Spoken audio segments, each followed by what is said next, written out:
Hello everyone! Today I'm going to be continuing by reading Where the Mountains Meet the Moon, and without further ado, let's just start reading. We left on page 9, so we're gonna start from there. Okay.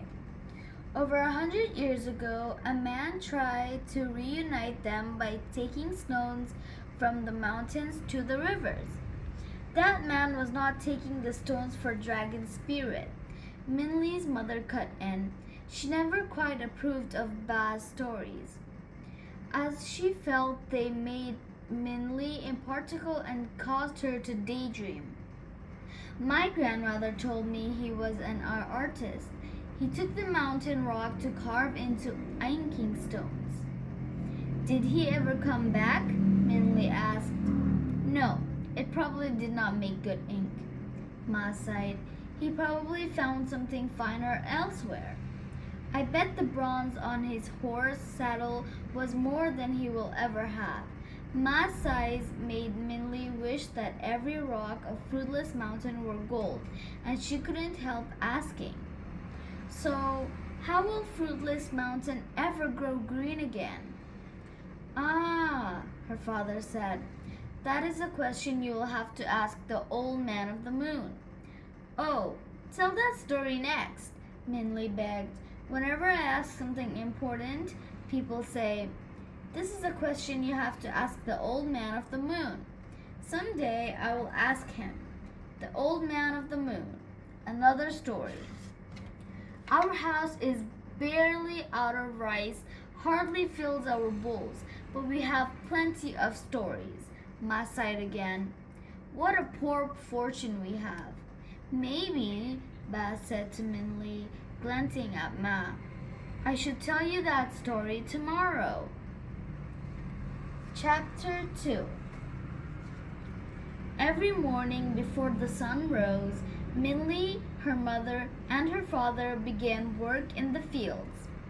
It was planting season, which was especially grueling.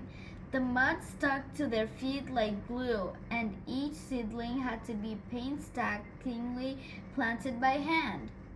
When the hot sun burned overhead, Minley's knees shook from weariness.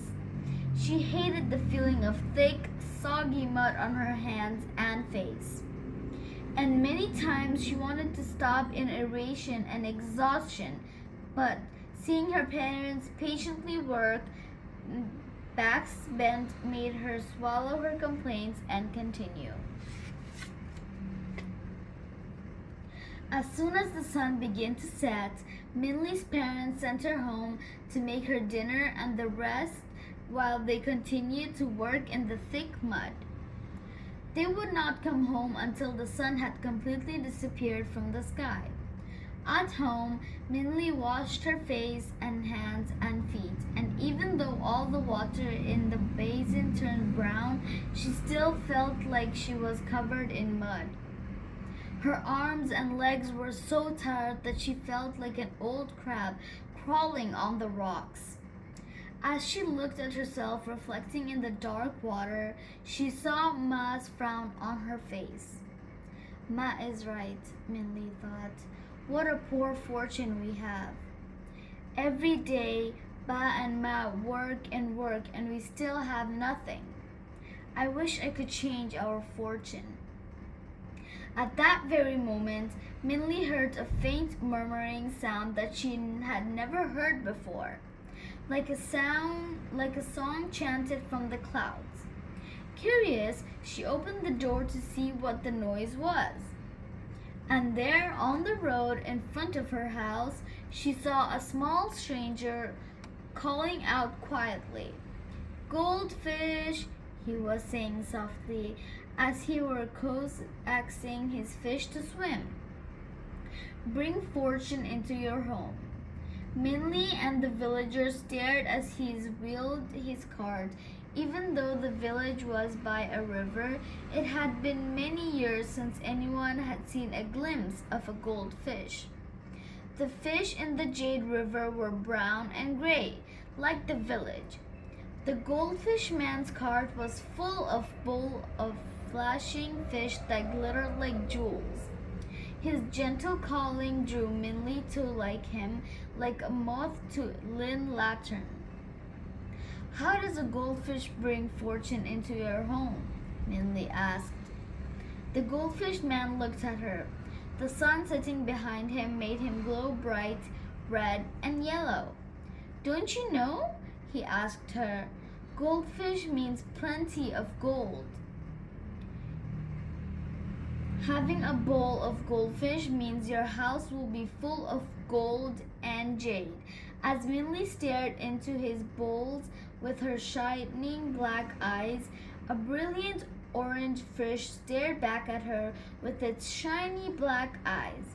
And then quickly, so quickly that Minley barely thought about it, she turned into the house and grabbed her 2 copper coins from the white rabbit rice bowl. I'll buy that one, Minley said as she pointed at the fairy orange with the black eyes and fin that had caught her eye.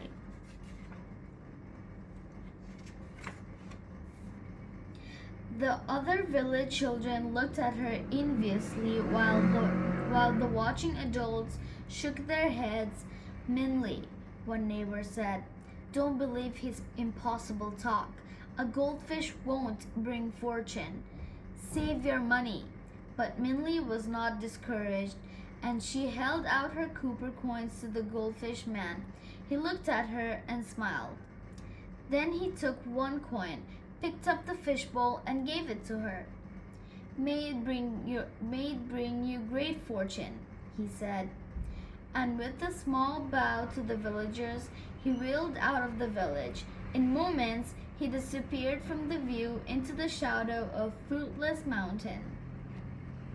And if it wasn't for the goldfish, Minley in her hands, all would have been thought he was a dream.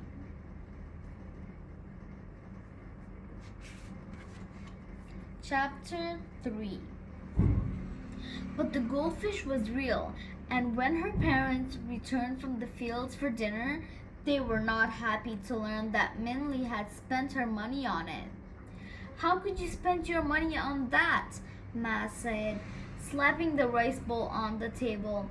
On something so useless, and we have to feed it? There is barely enough rice for us as it is. I will share my rice with it, Minley said quickly. The goldfish man said that it will bring fortune to our house. Fortune? Ma said. You spent half the money in our house. Now, wife, Ba said, sitting quietly, it was Minley's money. It was hers to do with as she wished. Money must be used sometime. What is money in a bowl? It is more useful than a goldfish in a bowl, her mother said shortly. Who knows, Ba said. Maybe it will bring fortune to our house. Another impossible dream, Ma said, looking at the plain rice in her bowl with bitterness. It would take more than a goldfish to bring fortune to our house. Like what? Minley asked. What do we need to bring fortune here? Ah, Ba said. That is a question you will have to ask the old man of the moon. The old man of the moon again, Minley said, and she looked at her father. Ba, you said you would tell me the old man of the moon story again today. More stories, Ma said, and her chopsticks struck inside of her empty rice bowl resentfully. Haven't we had enough of those? Now, wife, Ma said again. Stories cost us nothing, and gain us nothing as well, Ma said. There was a stony silence as Ba looked sadly into his rice bowl. Minley tugged at his sleeve. Please, Ba, she said. Ma shook her head and sighed, but said nothing. So Ba began. The story of the old man of the moon. Once there was a magistrate who was quite powerful and proud. He was so proud that he demanded constant respect from his people. Whenever he made a trip out of the city, no matter what time of the day or night, the people were to leave their homes, get on their knees, and make deep bows as he passed, or else face the brutal punishment of the soldiers. The magistrate was fierce in his anger as well as his pride. It is said he even expected the monkeys to come down from the trees to bow on him. The magistrate was harsh with his subordinates, ruthless to his enemies, and pitiless to his people. All feared his wrath, and when he roared his orders, the people trembled. Behind his back, they called him Magistrate Tiger. Magistrate Tiger's most coveted wish was to be royal blood. His every decision was crafted for that purpose. Every manipulation was part of the strategy to achieve acceptance into the imperial family. As soon as his son was born, he began to make trips and inquiries to gain influence, in hopes that he could marry his son to a member of the imperial family. One night, as the magistrate traveled to the mountains, again on a trip to gain favor for his son's future marriage, he saw an old man sitting alone in the moonlight. The old man ignored the passing horses and carriages, the silk borget and the government seal, and simply continued reading a large book in his lap, placidly fingering a bag of red string beside him. The old man's interference frustrated Magistrate Tiger, and he ordered the carriage to stop. However, even the halting noises did not make the old man look up. Finally, Magistrate Tiger excited his carriage and went to the old man, who was still engrossed in his book. "Do you not know how to bow to your magistrate?" he roared. The old man continued to read. "What are you reading that is so important?" The magistrate demanded and looked at the pages of the book.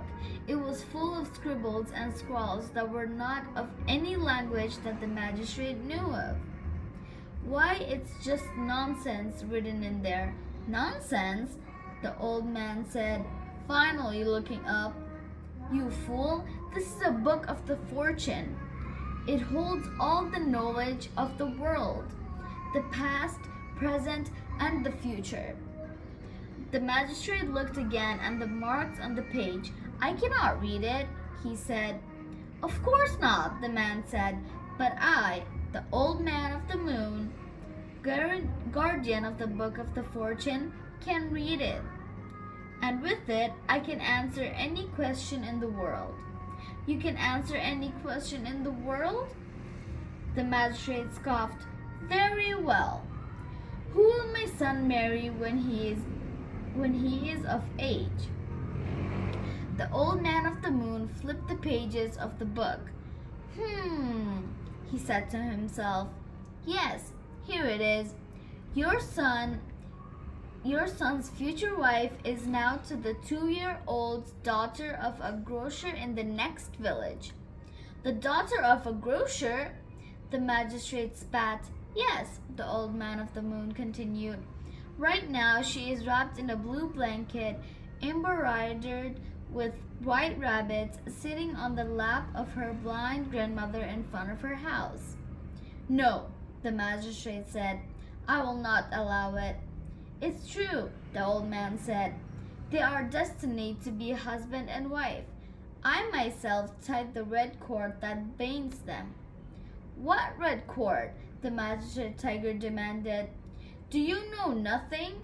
I tie together everyone who meets these red threads." The old man sighed, holding up his bag full of red string. "When you were born, I tied your ankle to your wife's ankle with a thread. And as you both grow older, the line became shorter until you eventually met. All the people you've met in your life have been brought to you by the red thread." by the red thread and cords I tied. I must have forgotten to tie the end of one of the lines, which is why you are meeting me now. I won't do that again." "I don't believe you," the magistrate said. "Believe or don't believe," the old man said, standing up and putting the big book on his back. "We have reached the end of our thread, and I will now leave." The magistrate stared in dumbfounded silence as the old man of the moon walked away up the mountain. "Crazy old man," magistrate said finally. "What a waste of my time." The magistrate returned to his carriage and continued on, but as they drove the next village, he saw an old blind woman holding a baby girl in front of a house. The girl was wrapped in a blue blanket, embroidered with white rabbits, just as the old man of the moon had said. Magistrate Tiger burst out with anger. "I will not let my son marry a grocer's daughter," he vowed. So after he arrived at his guest house, the magistrate secretly ordered one of his servants to return to the grocer's home and stab the girl with a knife. "That will take care of her," he thought to himself. Many years later, the magistrate had his dream fulfilled.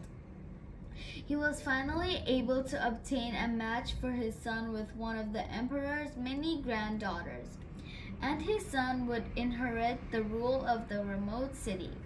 On the wedding day, Magistrate Tiger bragged to his son about how he arranged the marriage and outwitted the old man of the moon. The son, who was not like his father, said nothing, but after the wedding ceremony, sent a trusted servant to find the grocer's family to make amends. In the meantime, he became acquainted with his bride and was happy to find that both were pleased with each other. He found his new wife beautiful, the only oddity about her being that she always wore a delicate flower on her forehead. "Dear wife," he said, "why do you always wear that flower? Even to sleep, you never remove it." "It is to hide my scar," she said, touching her forehead in embarrassment. "When I was a child, no older than 2, a strange man stabbed me with a knife. I survived, but I still have the scar." Page 23, and that is it for today. We will continue in the next part. I hope you guys liked this video. See you in the next video. Bye guys!